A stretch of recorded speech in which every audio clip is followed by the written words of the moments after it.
Бүгін Норвегияда дәл 12:00-де бәрінің телефонына мынандай ескерту келді.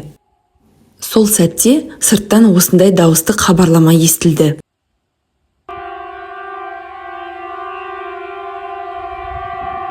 Бақытыма орай бұл тек сынақ екен, бірақ шынымды айтсам, жүрек бір сәтке тоқтап қалғандай болды.